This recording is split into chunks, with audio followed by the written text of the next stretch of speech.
Agora a gente vai entrar o quê? Em classificação das ondas, né? A gente tem 3 tipos de classificações principais. Vamos lá a primeira. Quanto à natureza, né? As ondas podem ser mecânicas, né? Ou seja, necessitam de um meio material para se propagar. E a gente tem as ondas eletromagnéticas, que não necessitam de um meio material para se propagar, né? Então a gente tem aí um clássico exemplo de onda mecânica é o quê?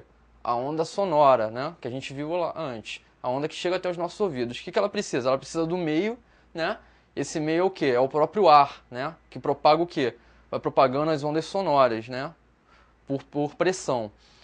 E a onda, o quê? A eletromagnética principal é a luz, né? Que chega até os nossos olhos, que não precisa de um meio material para chegar até aqui, né? A gente tem um exemplo clássico, a luz do Sol que chega até o planeta Terra por um vácuo, né? E não precisa de um meio material para se propagar. Mesmo assim, a onda da luz chega até a gente, sem precisar do meio material.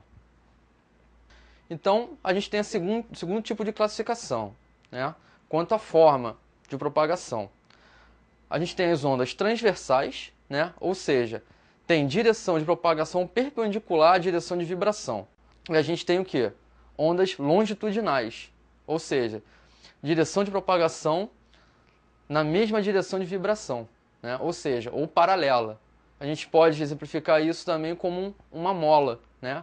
A mola vibra na mesma direção de propagação. Então aí a gente tem os exemplos, né? Das ondas transversais, né? Que eu tinha falado antes. Aí tem uma mão esticando uma mola, né? E a gente pode abstrair o que vai acontecer? A mola vai vibrar, né? No mesmo sentido que da propagação dela. Ela cresce e vibra paralelamente. E as ondas o quê? Longitudinais. Ou seja, pode ser também uma onda numa superfície de um lago, né? De uma água, onde a vibração é o quê? Perpendicular ao sentido de propagação. A gente tem aí as ondas, né? Os círculos se propagando, né? Indo em direções, todas as direções, e a vibração o quê? Só na direção vertical. Então a gente viu 2 tipos, agora a gente vai ver o terceiro, né? Que é quanto à direção de propagação. A gente tem ondas unidimensionais, ou seja, que se propagam em uma direção. A gente tem ondas bidimensionais, que se propagam em 2 direções. E a gente tem ondas tridimensionais, que se propagam o quê? Em 3 direções. Então aí, a gente tem ondas unidimensionais, o que é a própria onda numa corda, né? Que a gente exemplificou antes.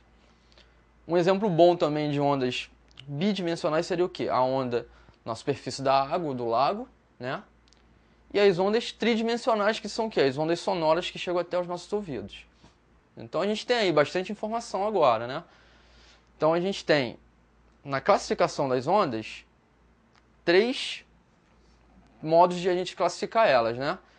A gente tem como forma e propagação, a gente tem o quê? Quanto à natureza e quanto à direção.